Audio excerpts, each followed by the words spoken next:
the team will be providing solid evidence that can be used to inform policymaking in our country. We are going to be asking you to complete an evaluation form at the end of the webinar so that we can understand whether this information has been useful or not. In the meantime, we are going to run a poll and we're going to ask you just to indicate, you know, from which organization you come from, what sector you come from, so that we can share with everybody here, you know, the range of people that are participating this morning.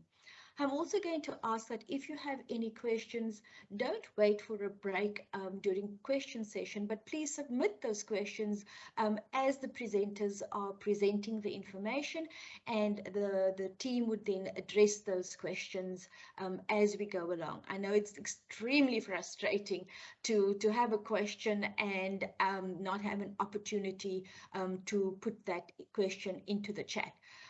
We're not going to you know, accept questions while the presentation is on. We will make time you know, between presentations for questions, but in the meantime, please use the chat option to submit your questions. Okay, so there's a poll. I hope that you're all seeing it on your screen. Please just click on what sector you come from and then submit, and we will provide you feedback as to who is in the room. Without further ado, then, gives me great pleasure to introduce the two presenters today. We have Dr. Fidelis Hove. He is a team leader and a technical advisor within the Jobs Fund. He's currently the team lead for the Presidential Youth Employment Intervention, and he specifically focuses on the National Youth Service. He was a consultant at OPM, providing technical advice to various African countries, and he's also lectured in economics at UCT. I also would like to introduce you to Mr. Nazim Hendricks. And Mr. Hendricks is a technical financial analyst. He's got extensive experience in financial structuring. He is also a lead for one of the components of the Presidential Youth Employment Intervention, and that is the Innovation Fund and the work of the National Pathway Management Network. He's got extensive experience in agriculture, as I've said, and as well as financial structuring. So without further ado, let us have this conversation, and I hope to see lots of interesting questions posted by you, the audience. Thank you very much. Over to you, Nazim. Thank you very much, Najwa. Yes, it gives me great pleasure to introduce the Jobs Fund. Of course, we will be expanding on the Challenge Fund instrument and also the impact and the results that has been achieved by the Jobs Fund. But by way of introduction, next slide, please. The Jobs Fund was established in 2011 as a unit of National Treasury, and it was capitalized with 9 billion rand at the time. Of course, the Jobs Fund was established within the context of stubbornly high unemployment levels in our country and various other social ills. And its aim was to test and inspire innovation within this space. This focus was particularly relevant given the challenge faced by government with regard to the lack of innovative, flexible instruments to leverage the private sector resources and skills, and thereby enabling the testing of solutions to these social challenges. Also, we saw limited impact from a number of previous government interventions. The Jobs Fund was designed as a challenge fund, an instrument which my colleague Dr. Fidelis Hove will speak to in later slides. In effect, the Jobs Fund is government's research and development pilot, and it was meant to test innovative job creation models focusing on both the supply and demand side of the labor market. It is meant to share risk and thereby catalyze social return, thereby encouraging wider market adoption of both the Challenge Fund instrument and successful job creation models in partnership with various organizations. And I think here I've got to stress that the Jobs Fund is different to other initiatives in the market.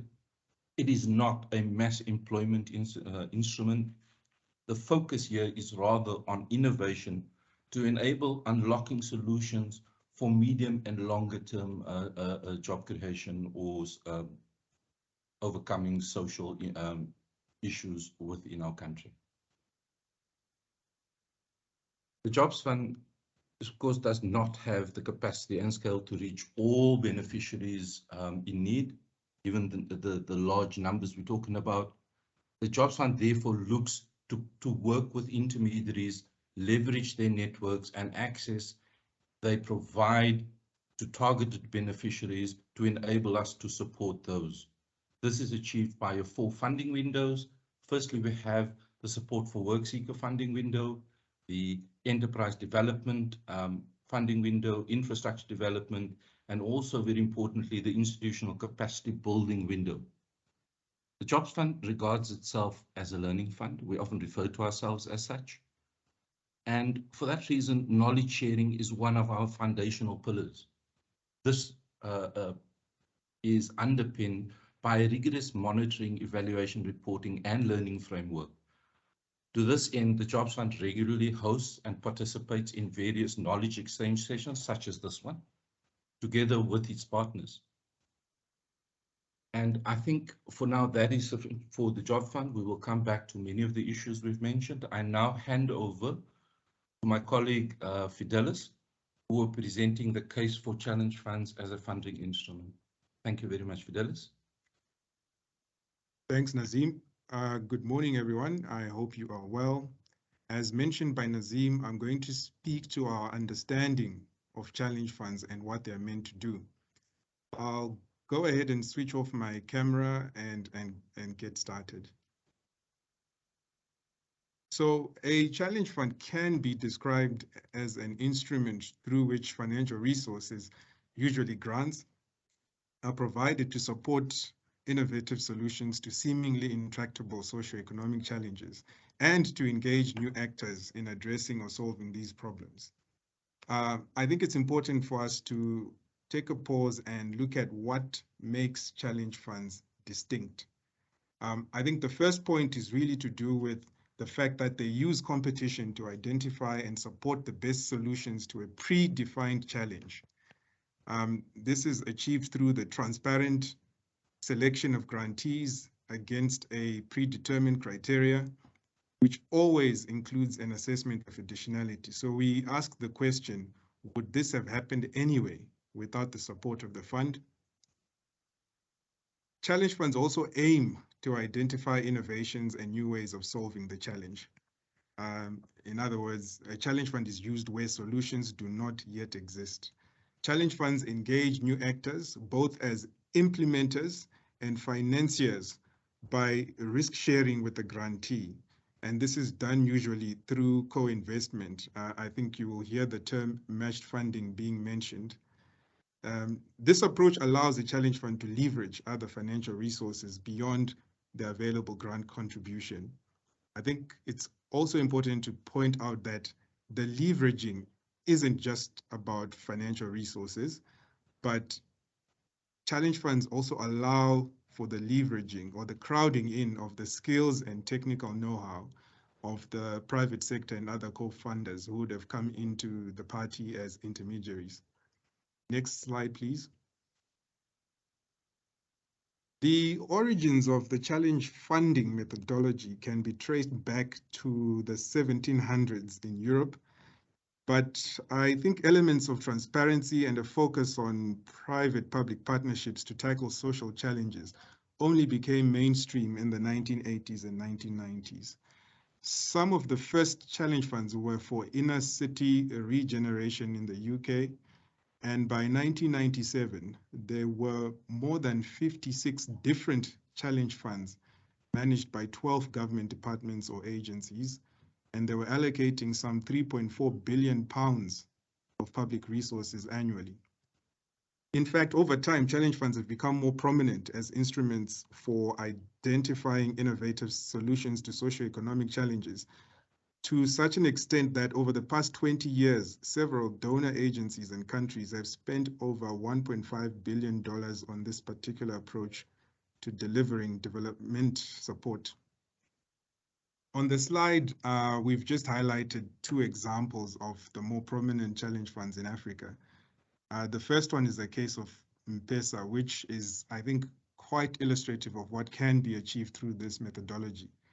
I think M-Pesa is quite popular. It's a common name, but the fact that it is now Africa's most successful mobile money service and the region's largest fintech platform, providing more than 51 million customers across 7 countries with mobile money related services, is quite powerful in terms of what challenge funds can do.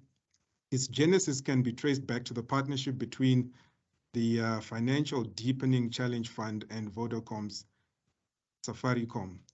There are numerous other examples of challenge funds. One can point to the Girls Education Challenge Fund, which has programs in Kenya, Somalia, the DRC, and over 15 other developing countries. There's also the Africa Enterprise Challenge Fund and the Business Linkages Challenge Fund. But I think the key point here is that from all these local and international examples, it's clear that challenge funds are about focusing on a particular social challenge, breaking back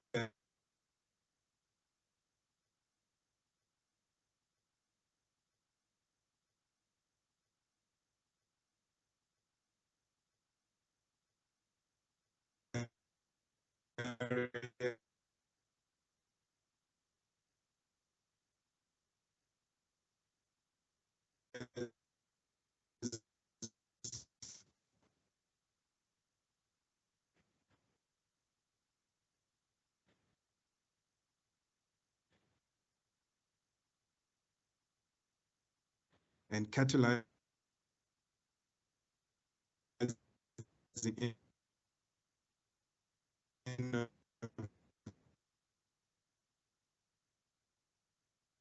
innovation.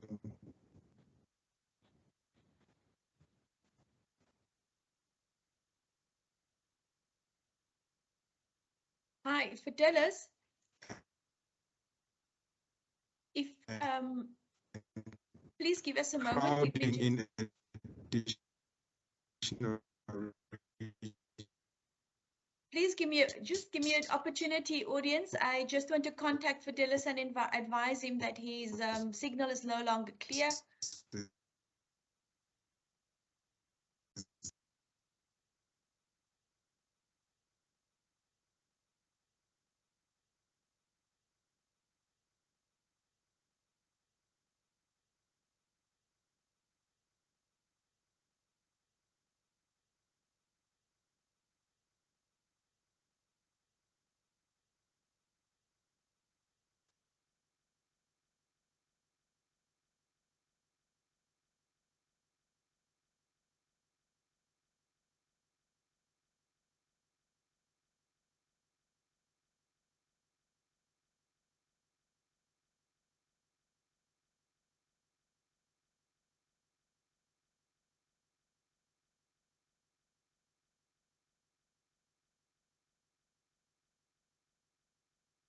Deep apologies to the audience. We will.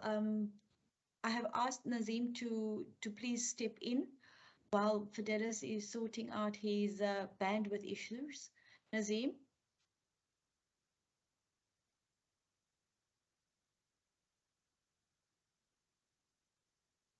Thank you, Najwa.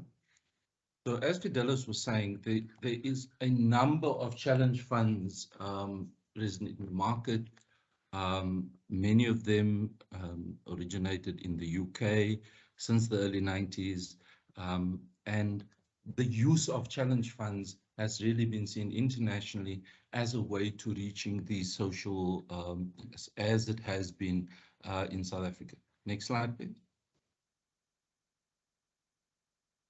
The challenge fund impact model is really around creating social benefit and then sharing risks in doing so.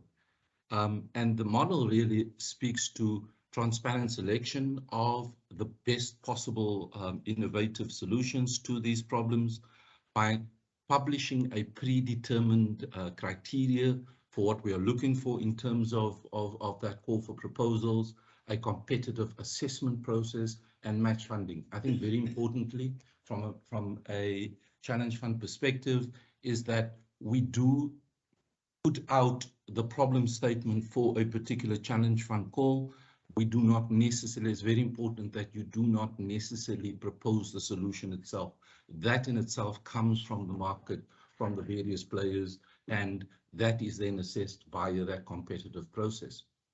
As I've said, the challenge fund's key benefits are we're reducing the risk by sharing that risk with the intermediaries that partner with us. It is a flexible solution process in that the solutions actually comes from the market, and it provides innovative solutions to those social, or is meant to provide innovative solutions to those social issues, which can then be translated for scaling and replication into both the job creation model, which the Jobs Fund is focused on, but also into other social ills that we do have. It is groundbreaking, it's larger, it's commercially viable solutions, and this is all linked to the competitive process. And you will hear us say that over and over and over. It is about finding the best competitive solutions to a given problem, then scaling that, and hopefully finding the solution or testing the solution that can then be replicated and scaled. Thank you. Next slide, please. Nazim, just before you go on, I might have Fidelis back. Fidelis, would you like to add anything to what Nazim has said?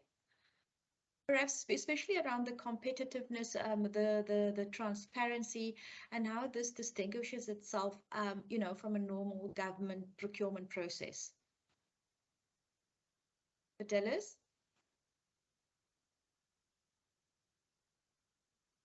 Fidelis, you're on mute.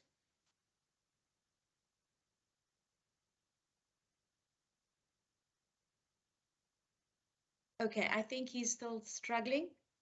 Please continue, Nazim.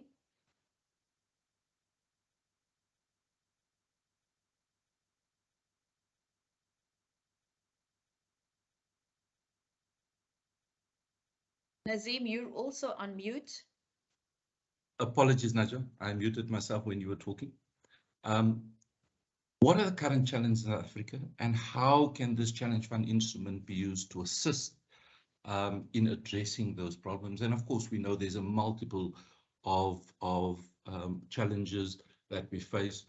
One of slow growth, heightened unemployment in the country.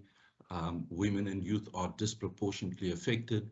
And then we also have, of course, a population, the inequality within the population, the untransformed value chains that we do have in the country. And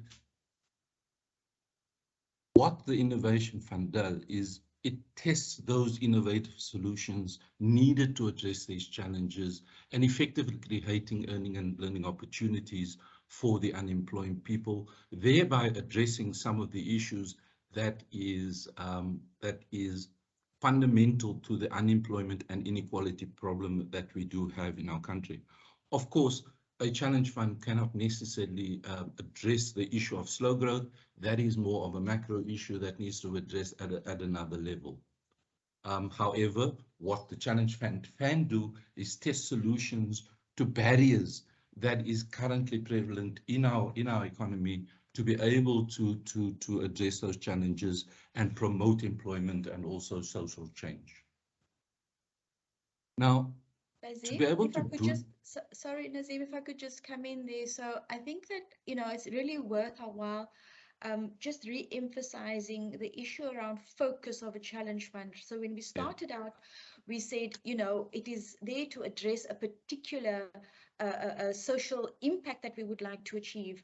But in unpacking that social impact that we want to achieve, therein lies the understanding of what the specific barriers are in the market that needs to be addressed, and targeting and focusing the challenge fund in such a way that it really does focus deeply on addressing the barriers, and doing that by inviting the market to respond and with innovative ideas in respect of how they perceive they could possibly address the barriers. And in this case, as with the Jobs Fund, specific barriers around job creation. I just thought it important to include that, Nazim. Please proceed. Absolutely. Thank you, Najwa. And how is this achieved? Right? We do know that South Africa has a constrained public purse. The Jobs Fund and via the Challenge Fund instrument has shown the ability to leverage private sector funds, thereby improving the allocative efficiency of the public funding being spent and magnifying the impact that we have by issuing or allocating those grants from the public funds. We promote an outcomes-based payments to manage government risk. The Challenge Fund, we have tested a number of models where we are able to link disbursement of the public funds to an outcomes-based payments methodology, thereby reducing government's risk in terms of outcomes being achieved for a given spend. Very importantly as well, crowding in the private sector or other sectors is not only about funding and magnifying the funding that is available. It is also crowding in the technical knowledge and expertise, skills, capacity of those partners that we do partner with within this Challenge Fund, and thereby sharing knowledge, both with the various players within government, sharing knowledge to enable replication and scaling of those successful models that has been tested via the Challenge Fund instrument. Can I go on to the next slide, please? So what has been our experience in using the Challenge Fund instrument or the Jobs Fund's experience? Now, of course, there are the landscape is crowded at the moment. We have social assistance, various social assistance programs in place, social care. The Jobs Fund really straddles that program as well as the support for people in the actual economy, GFIs and government departments. We do partner with that. We have we take account of government incentives in allocating those grants. And the Jobs Fund really partners with intermediaries on a co-finance basis to be able to address all of these issues. The Jobs Fund itself, as a Challenge Fund, does not compete with any of the other programs in place. Instead, we look to collaborate with that in a collaborative effort to improve the social outcomes that we're looking to achieve. I think next slide, please. So what is the theory of change of the Jobs Fund? I think this is very important. This is a question we ask whenever we put out a call for proposals or a proposal into the market. And it's really about the funding that is allocated to a particular intervention, what the problem is that is being addressed, how that problem is being addressed, and how the project actually addresses those problems, and what the outcomes is that we're looking to achieve given a level of spend within, right? So projects are required to break down the barriers, the root cause of the problems they're trying to address, and have access to what particular social challenge they're looking to address. We're looking to crowd in further investors, thereby multiplying the funding that is available in addressing that issue that we're looking to address. And also, I think very importantly, is we're looking to promote systemic change by addressing that barrier in a way that it finds a longer term or medium to long term solution to a particular barrier that is in the market. It is not simply, as I've said before, we are not a mass employment intervention. We look to address barriers that is evident within the market in an innovative and constructive way by working with those partners, thereby promoting systemic change and ultimately allowing that intervention to be scaled and replicated. Next slide, please. The project life cycle of the Jobs Fund, as we've said, The Jobs Fund operates as a challenge fund. That means it is a competitive process. Before a call for proposals is issued, a lot of research goes into what constraints we're looking to address. This informs the term sheet for a particular funding round. Funding round goes out into the market, calling for solutions to solve these constraints. It goes out into the general market.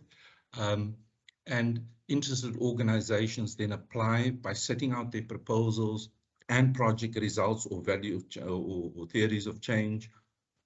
And we then go through an approval process. We have two committees, independent committee, a technical evaluation committee, as well as a Jobs Fund investment committee, who assesses the application, the project feasibility, the capacity of the implementation partner, as well as the value for money and systemic impact that that project is likely to have, and then make an approval based on their assessment of that appraisal process.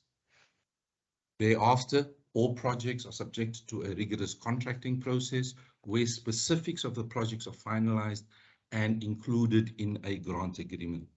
Of course, all recommendations from the various committees that would have assessed that application is included within that grant agreement. Then, of course, post-contracting, the project implements. The Jobs Fund team monitors and assesses progress against the result chain, as well as agreed outcomes that was agreed for within the grant agreement and its annexures.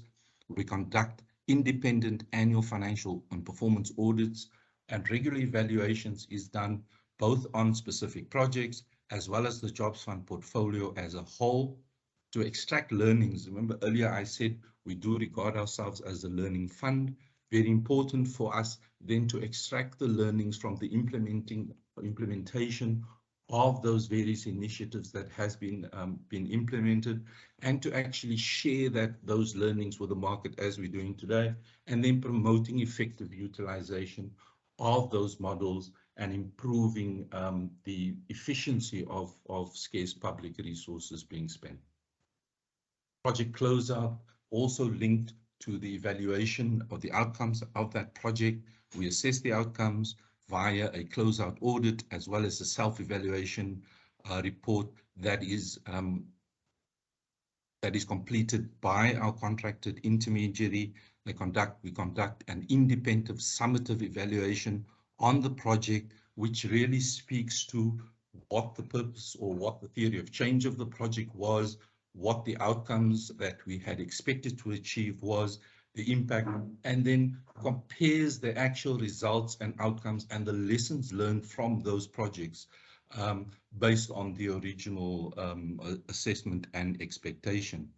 And we do have a rigorous post-implementation reporting period. So even after the completion of a particular intervention, we are able to track progress, and that then informs us whether the intervention over the long term had been successful, and whether systemic change, and that's really the proof, whether systemic change has been achieved via implementing that particular intervention.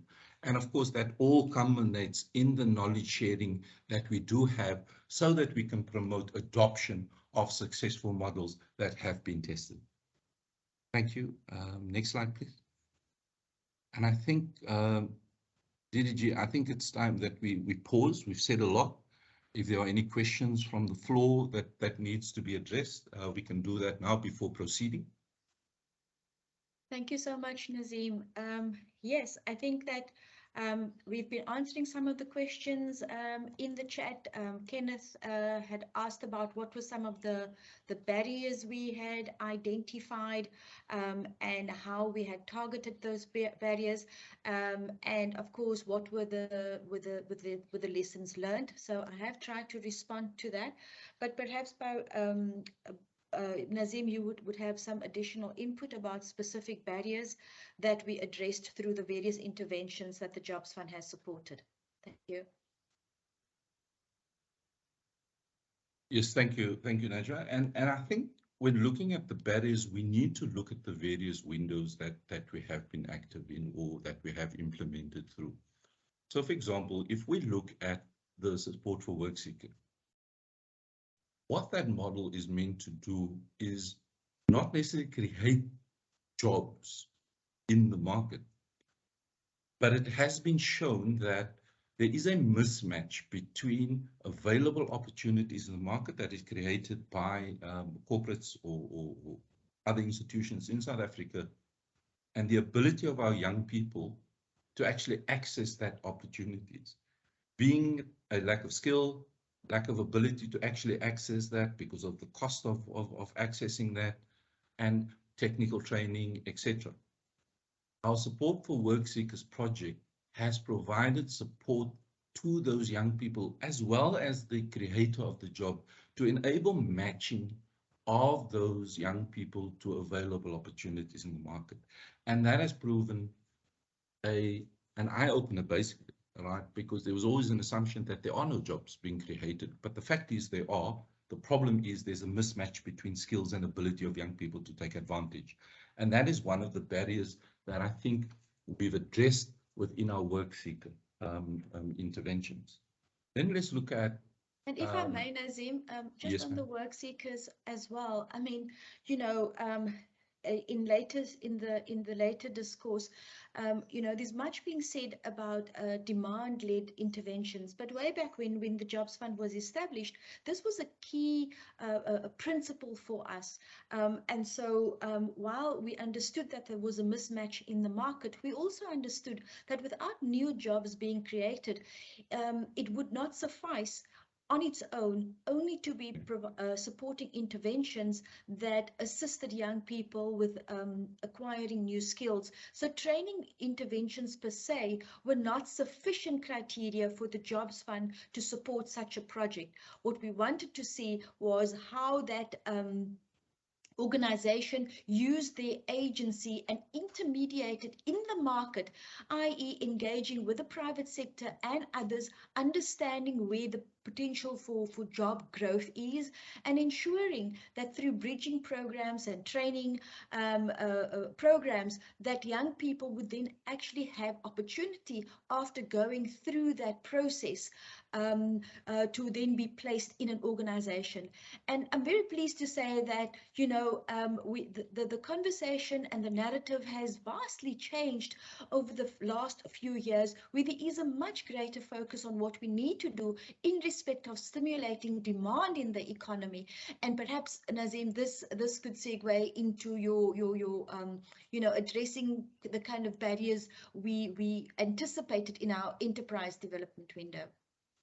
Thank you. Yes, thanks. Thank you, Nadja. And yes, talking about the enterprise. So when one started looking at enterprise development initiatives, there was always the thing that SMEs would not find access finance or appropriate or just access finance, right?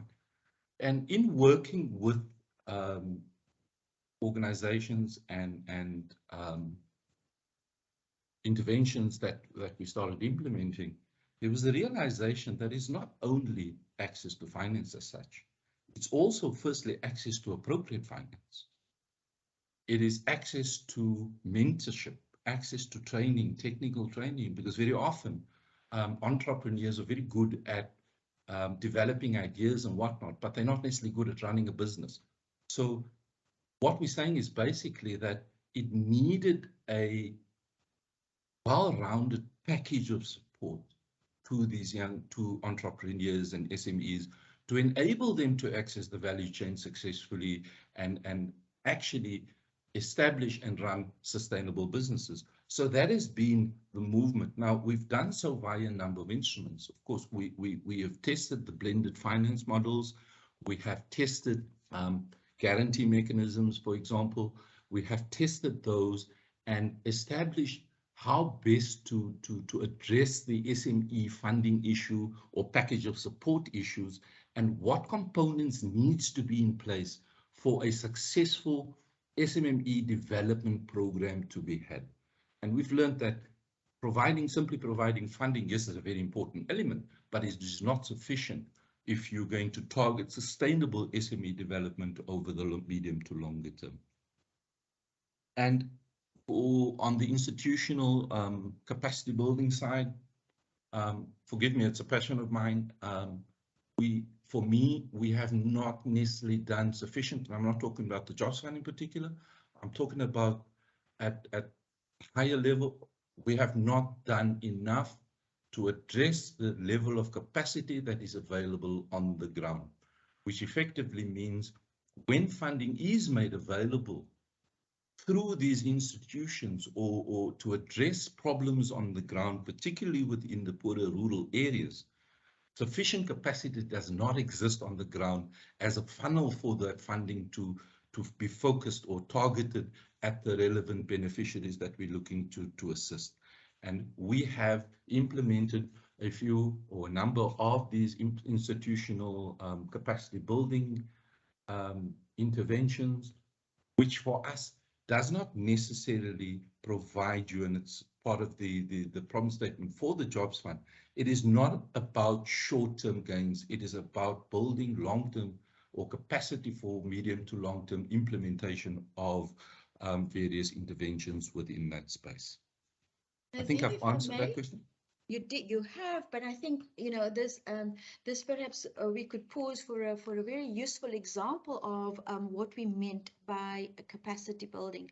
One of our biggest partners, Harambee, you know, a youth employment accelerator, was that is how, you know, the first level of support that the Jobs Fund provided Harambee was to assist them in building the institutional capacity. And perhaps, Nazim, you want to just provide some information about where Harambee is now and what it is doing in the broader youth employment ecosystem. Yes, thank you, Najwa.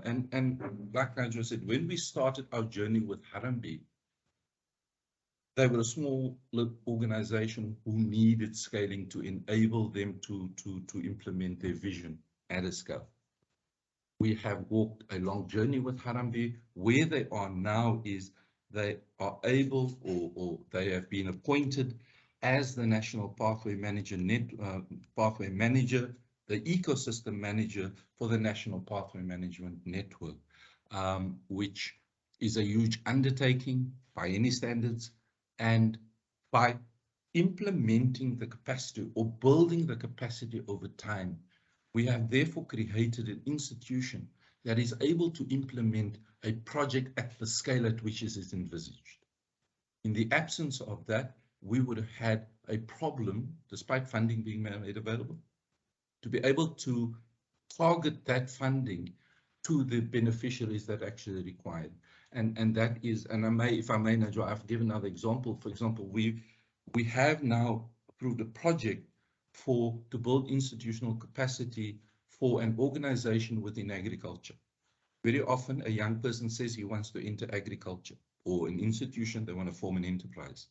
But there are various difficulties in doing so. For example, you've got to get your institutional arrangements correct. You've got to have water rights. You've got to have electricity. All of these things needs to be put in place for a successful enterprise to be developed.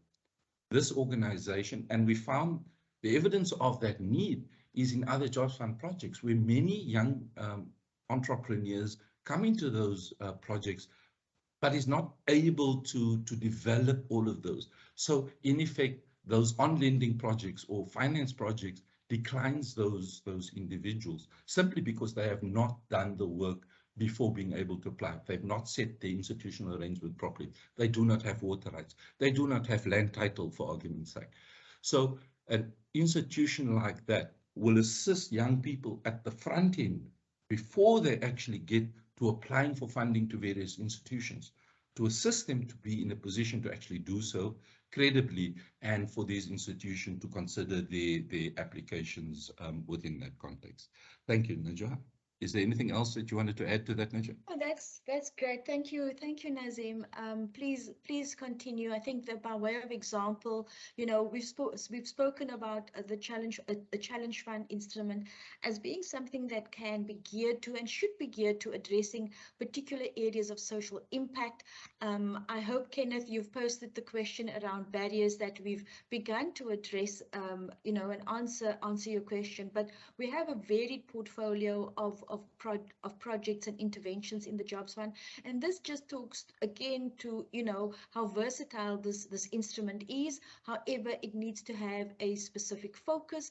And I think, you know, when Nazim earlier on, he spoke about our processes within the Jobs Fund, how that is different from a normal government procurement process. And of course, you know, he's also spoken about evaluation, and that is a very important aspect of the work that we do, so that we can actually determine what works and what doesn't work, and have an evidence base to inform policy.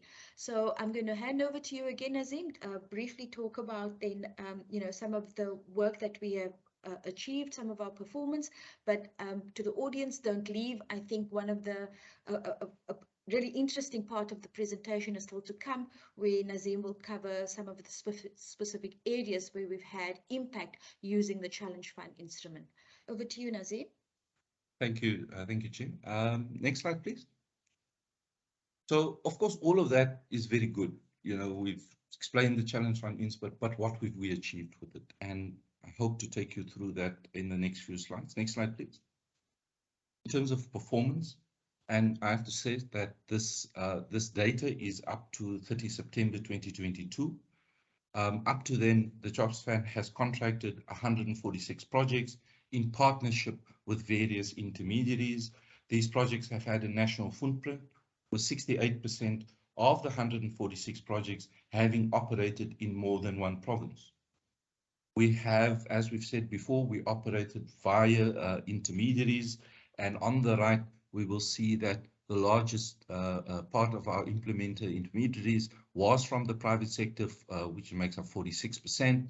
We've partnered with 56 or 38% of the portfolio with non-profit organization, and 23 or 16% of our intermediaries were actually from the public sector. Per funding window, of course, as I've said before, our largest window is within the enterprise development space, speaking to trying to address the demand as well as the supply side. 97 of the 146 interventions was in the enterprise development space, 34 within the support for work seeker, including Harambee, as Nigel was talking about earlier, and then 10 and 5 within the infrastructure investment and the institutional capacity building space, or windows that we had mentioned previously. Next slide, please. In terms of funding and spend, and this is key to what one of the biggest benefits of the Challenge Fund instrument is. We have disbursed close on 6.2 billion rand in grant funding. Through that, we have leveraged 12.32 billion rand in private sector or majority private sector funding to enlarge. So you will see that we have almost tripled the allocation from government in implementing the various initiatives that we have done. So for every 1 rand that on grant funding or government fund or public funding spent, we have leveraged close on 2 rand from the various partners that we have been implementing. Our average project size is about 42 million. Of course, that is varied. We have some larger projects as well as smaller projects.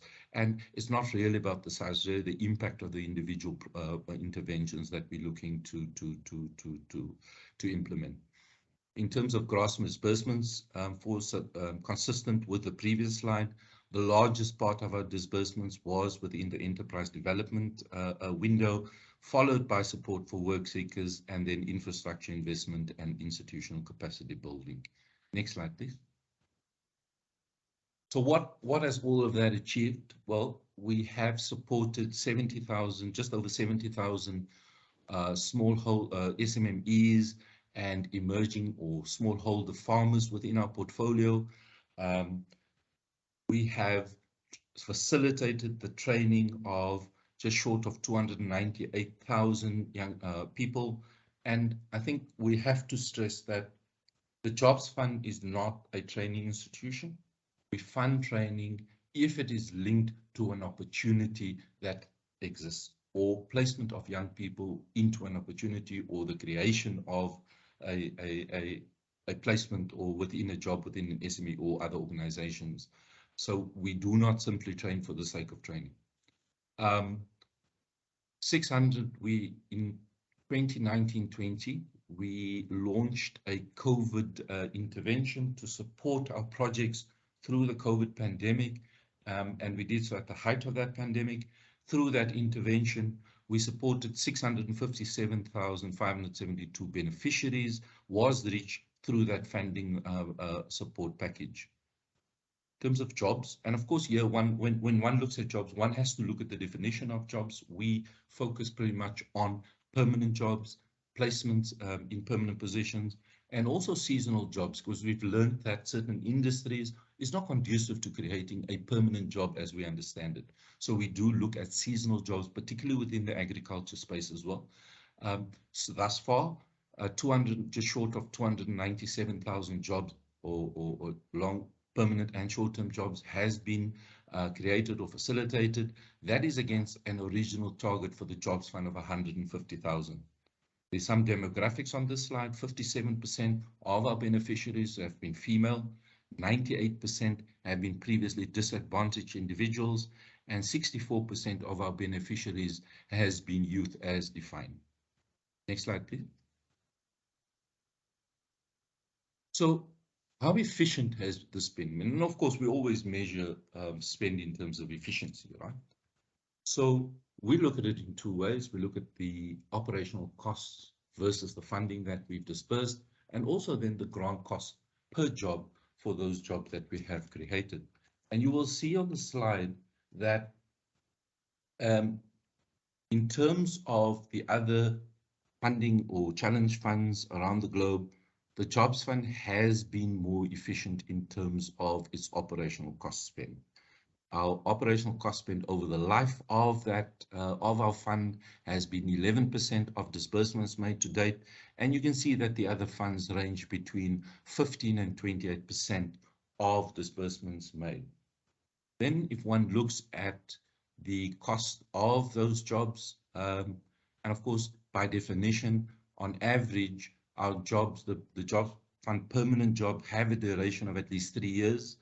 The cost of those jobs vary between 21,000 and 23,000, really depending on whether one includes training costs. 23,000 if we include training costs, 21,000 excluding training costs. So you can see that the Jobs Fund has been relatively efficient in terms of creating those jobs, both from an operational cost perspective, as well as the ultimate cost of jobs that has been created. Next slide, please. Now, very important, and I mean, this is what it's about, right? To demonstrate the value of the Jobs Fund or the Challenge Fund and the Jobs Fund in particular.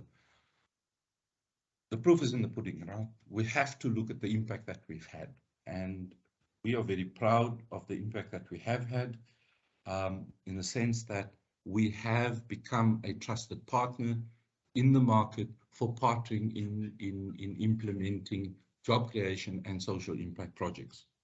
We've been very successful in developing these partners effectively through our 146 job creation and social impact projects that we have implemented, and thereby addressing systemic challenges within the market. Of course, there's, as I've explained earlier, these intermediaries have been diverse. They've been from the private sector, social space, the non-profit organization, as well as other government entities that we have partnered with. And all of that shows that the Jobs Fund is able to partner with various intermediaries very successfully in terms of this. Significant investment from predominantly the private sector, and that speaks to the level of trust that we've built up in the market, and also the value of the Challenge Fund instrument. I've gone through those numbers. We've leveraged up to date 12.3 billion versus the 6.2 billion of public funds that is being deployed into the market via our various projects. Now, of course, one has to look at this within the context of that public purse and what can be achieved or what has been achieved by the Jobs Fund by implementing this Challenge Fund principle or the Challenge Fund instrument, right? So The role of the Jobs Fund was, of course, to implement innovative, cost-effective models, job creation models, and inform policy going through. Now we've done so. We have implemented 146 projects across the spectrum. We have gained specific sector insights, particularly into gaining entry into value chain on behalf of SMEs and smallholder farmers. We have extensive experience and learnings from the business processing outsourced sector, a sector that is growing very quickly or continues to grow very nicely within the economy. And various other models. We have implemented guarantee mechanisms as a tool to provide de-risk funding to SMEs at an appropriate level so that they can access the growth capital that they were not able to access previously. Specific examples that we've done on the blended finance space, we have two projects within the agriculture space. One is DFPT's Hortfund Fund, where we've contributed to the capitalization of a 600 million rand funding mechanism for emerging farmers within the deciduous fruit industry. The focus there is really to enable these farmers to gain access to that value chain, or meaningful access, and thereby over the long term to promote transformation of that value chain. Similarly, within the citrus industry, the largest agricultural export by South Africa, by the way, we have partnered with the industry body to provide blended finance, 50% loan, 50% grant, to enable black citrus farmers to meaningfully access that value chain, meaningfully access export markets, etc., so that all contributes to the sustainability of those farmers within that value chain. We have also had a number of informal sector support interventions where we look to graduate small micro enterprises out of the dependency that they generally elicit and into viable enterprises. Two examples of that has been our aid to pay intervention, where we have supported a tech-driven approach that is the hallmark of that intermediary to support spaza shops to grow.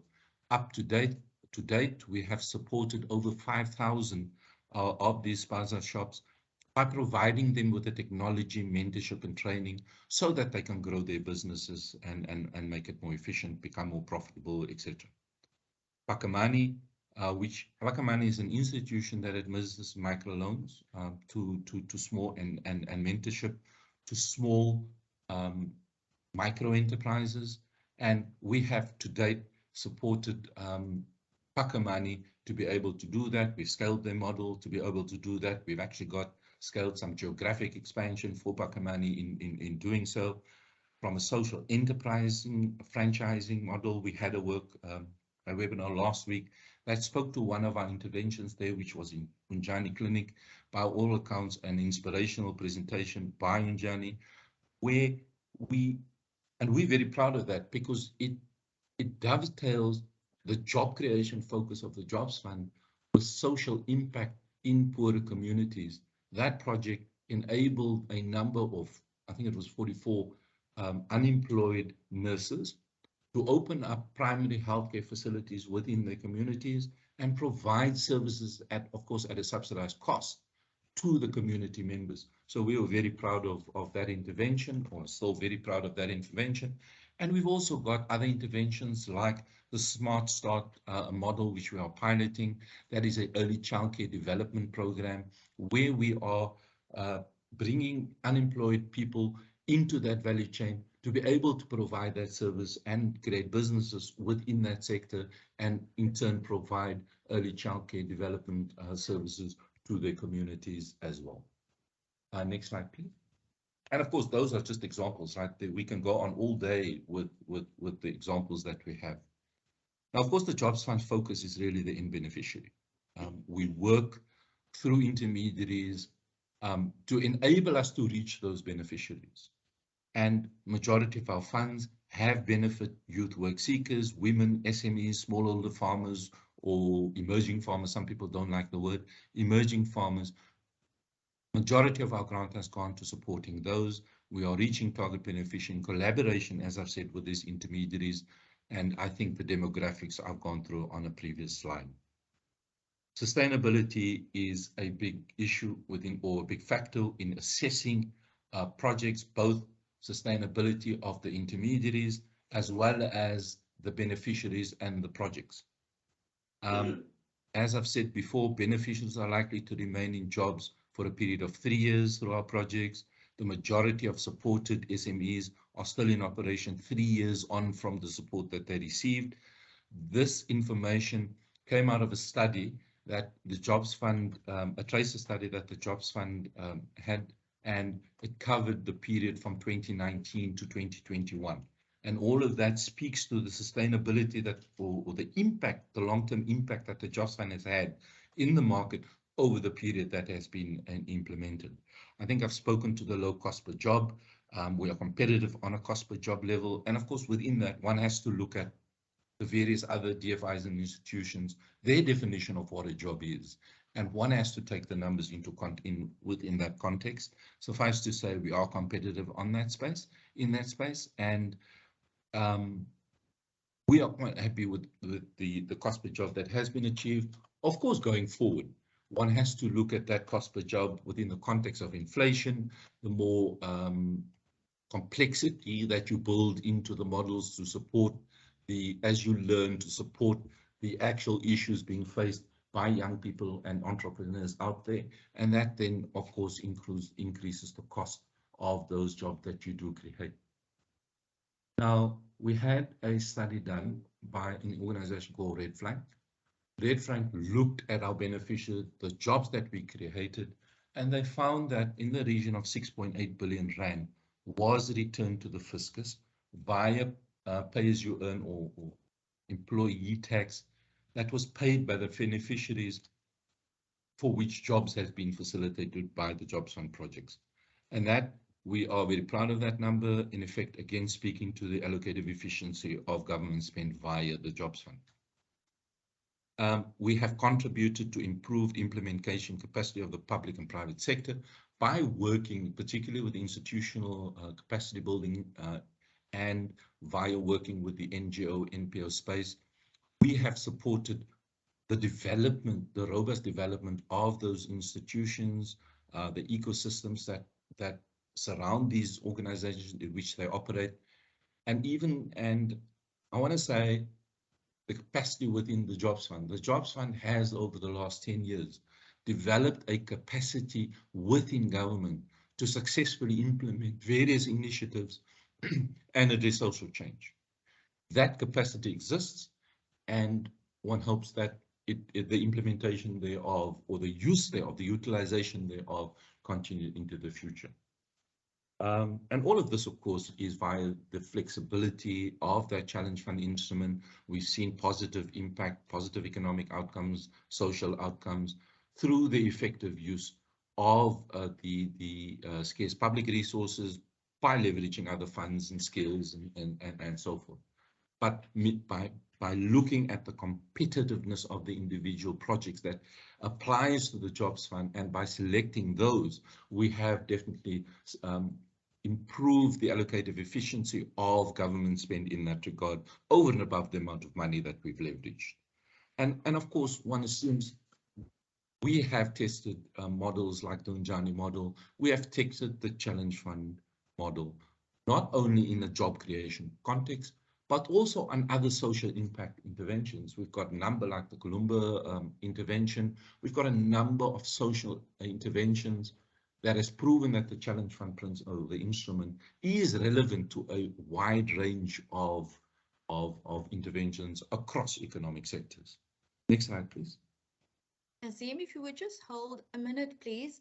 So yes, I have a question from German, and his question really is about,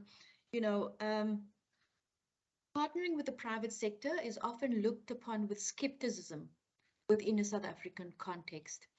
The private sector is thought of as just wanting to drive profits. And, people often don't see the value in a partnership with the private sector. He's also raised it specifically in the context of the construction industry. Now, the Jobs Fund has partnered on a number of occasions with organizations, with private sector organizations in the construction industry, and have been able to demonstrate with success what an effective partnership could look like and the kind of results it could have. I was wondering whether Fidelis has found his voice again, and perhaps he just wants to speak to that issue that German has raised. Fidelis?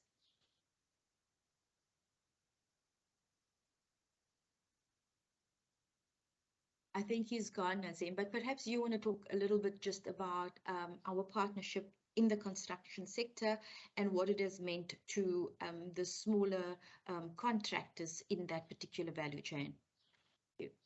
Yes, thank you, Chair. I'll try and do so best I can. That is with Fidelis, my team.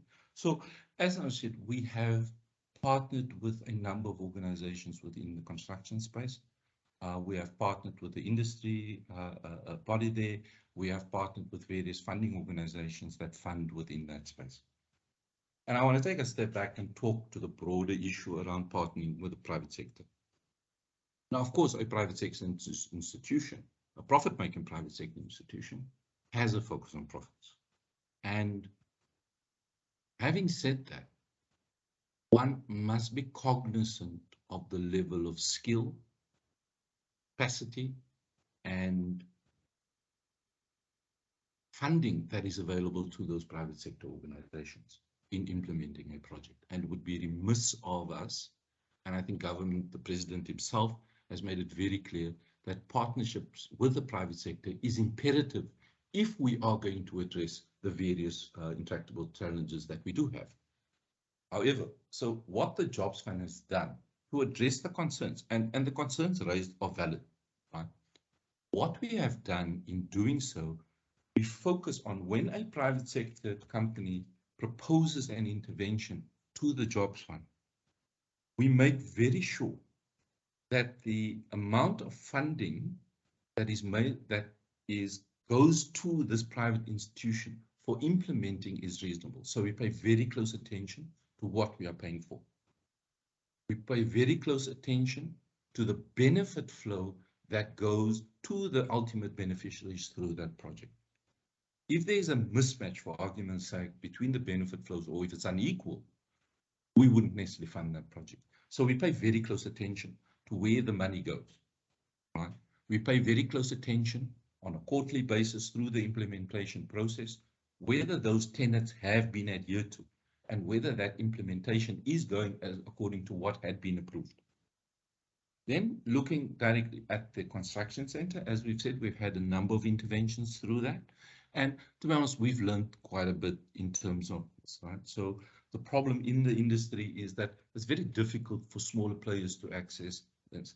So we have partnered via the industry bodies and funding institutions to enable funding and access to the value chains for smaller players within the market, as we have done within the wider SME space. And I think we've learned valuable lessons in that sense. And I think the results thus far has been quite positive in that we have demonstrated a model that can work. And I agree, there are pitfalls within that industry that may not work. But I think we have, to date, given the various models that we have tested, we have identified a model that does work through that. And again, but it happens within a context of monitoring and properly assessing the benefit flow within those projects and monitoring it there subsequent to its approval. I don't know if you want to add anything to that, Chair, but that's my sense of. Yeah, thank you, Nazim. I think that each particular sector value chain comes with its own complexity. So, for example, in the construction sector, what we wanted to see was the smaller contractors being able to move up the value chain, improve the ratings so that they could attract larger contracts. What we did find through some of the research is that not all contractors wanted to move up the value chain to attract larger contracts, because with that came greater areas of responsibility and bigger capital outlays. So as you've said, the intent must be clear in respect of the barrier, again, that you are trying to address, but then being flexible enough to understand and to appreciate what people within those value chains are actually wanting for themselves, while us being mindful to provide the support that is needed if it is indeed that they have intent of moving up those value chains.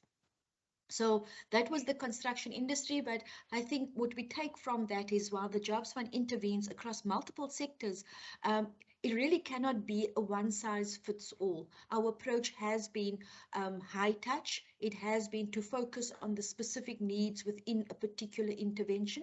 And of course, we open ourselves up to criticism that, you know, everything is not, we're not scaling, because that's what we want. As South Africa, we want everything to be scaled, and we don't necessarily have the patience to invest in laying down solid foundations. And that is what we've seen through our evaluation. It takes a while. You've got to be in there for the long term. There's no short-termism in trying to create jobs, and that is the special focus of the Jobs Fund and this particular Challenge Fund. Shadrach also has a question, and he says, you know, the Challenge Fund model is tried and tested, and what are the prospects for replication in the SADC region? I think that, Shadrach, to answer your question, you know, there's definitely opportunity to do that. Earlier on, Fidelis spoke about the experience of Challenge Fund mechanisms being tried in Kenya and elsewhere on the continent. A lot of work also being done in agriculture on the continent. So there is opportunity. The Jobs Fund is unique in that there's a specific focus on job creation, but many other challenge funds focus on, you know, particular value chains and barriers that they would like to address in a value chain.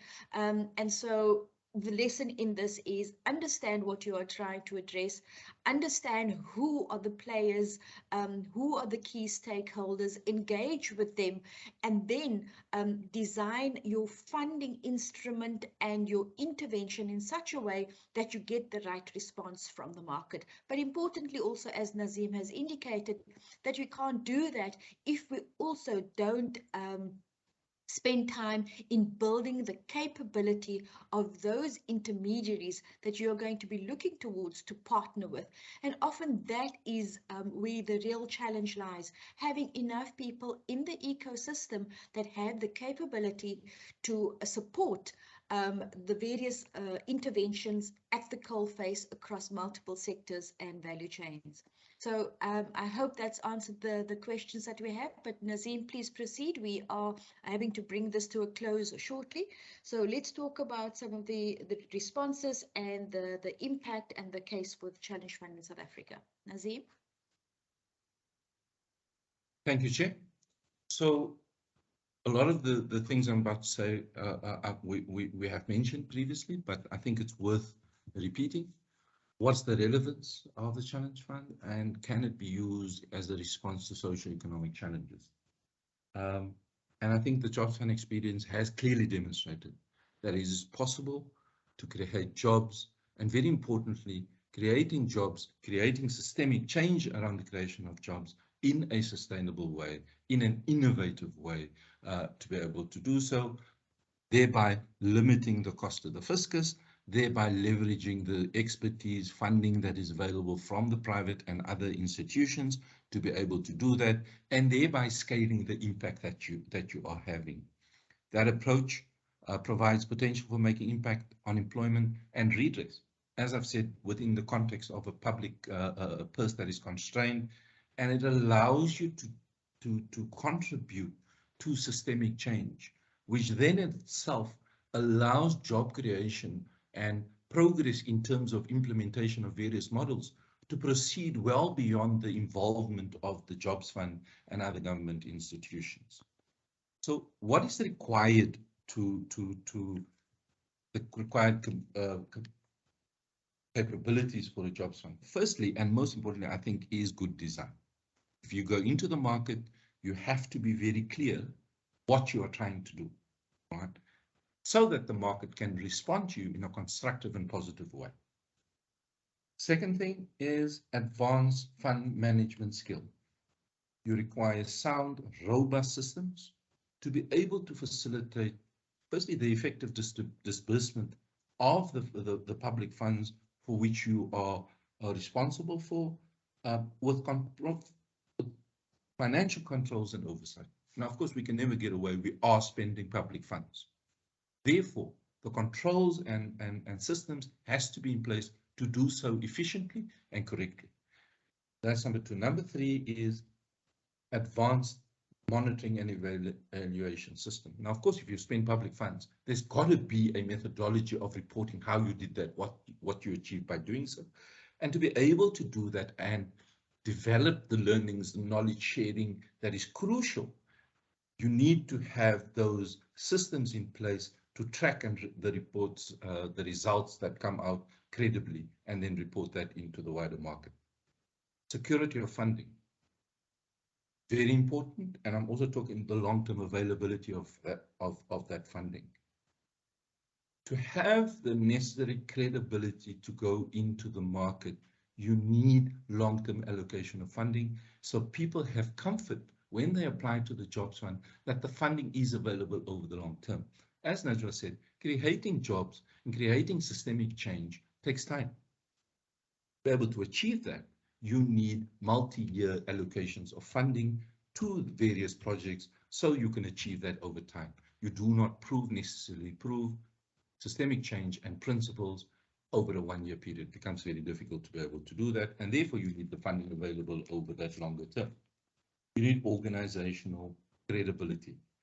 That speaks to attracting intermediaries, credible intermediaries that are allowed to work with you, make their capacity available, make their funding available to be able to address the social challenges that you're looking to address effectively. You need multi-skilled personnel, and of course that goes without saying.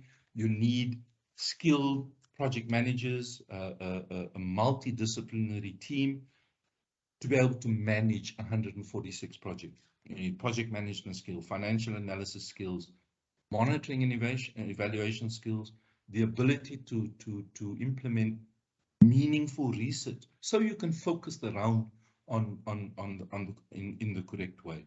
You need analytics and various other skills that come up from time to time that is required.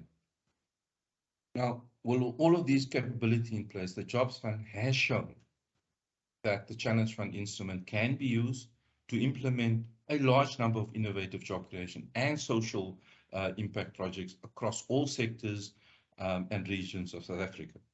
It catalyzes innovation, change, and is the foundation for systemic and social and economic improvements that we have demonstrated, I think, through the process, through our implementation, through our years in implementation, as well as via this presentation.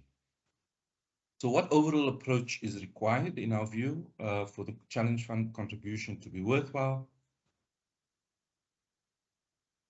You need to look at how to address systemic change. You need sufficient resources, capability, capacity must be made available to be able to do this, to enable the scaling replication of those solutions proven by the Jobs Fund. Now, I'm talking about solutions that come out of the Jobs Fund for its true impact to show. You then have to have the capacity, funding, solutions in place to be able to scale and replicate those successful models that has been demonstrated by the Challenge Fund. Next slide, please. So the question is now, what do you do with the Challenge Fund? We've proven that it works within certain areas, within job creation as well as social impact. We have shown it works within the education space as well as the early child development provision space. And we've done so via a number of interventions, including Umjani clinics and the Smart Start model that I mentioned earlier, the primary healthcare provision, again, via the Umjani clinic model, for example. It's not the only one.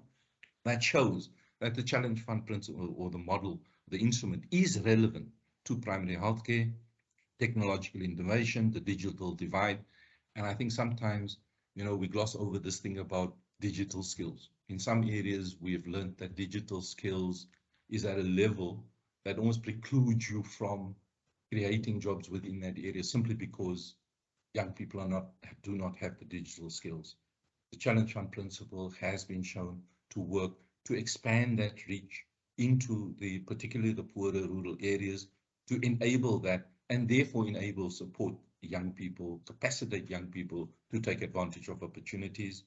As I've said, job creation is evident through the Jobs Fund performance thus far, our achievements thus far, that it is relevant to job creation, and also energy provision, which of course is a topical point in South Africa in addressing the energy crisis in South Africa. Next slide, please. I think that's it. In conclusion, I think we can just go quickly, given the time that we have. So we've shown, I think, both in terms of implementation through the presentation, that Challenge Funds is a powerful tool, not only in South Africa, there's proof of that internationally as well, to address socioeconomic challenges.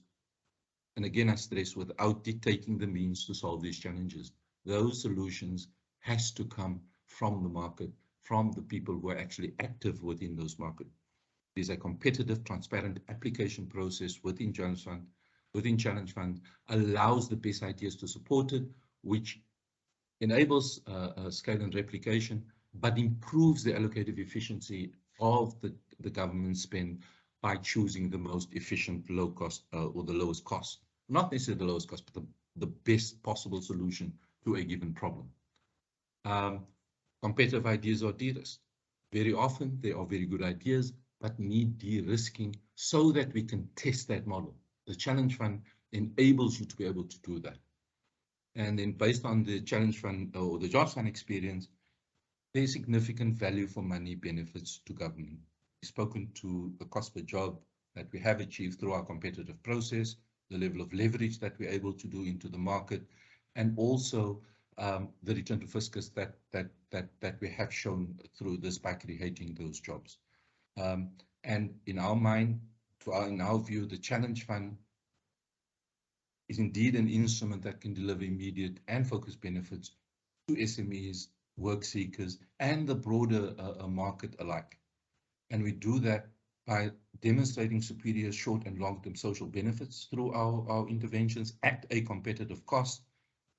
We are able to use it to leverage funding from various sectors in the economy, and we have done so at a competitive operational cost and cost per job that has been created. Thank you, Chair.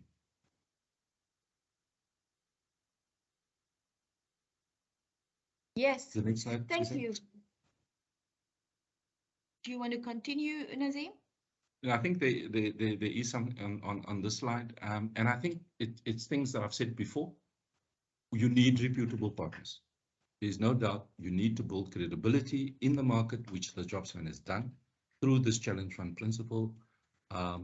We have a good design, all of the elements that I've mentioned that is needed for a successful Challenge Fund implementation. We have all of those in place, and there remains a challenge for policy.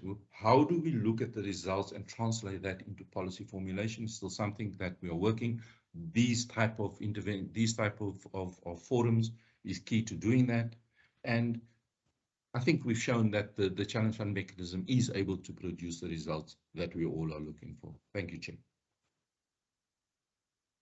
Thank you so much, Nazeem. Thank you very much to both Nazeem and Fidelis for the presentations.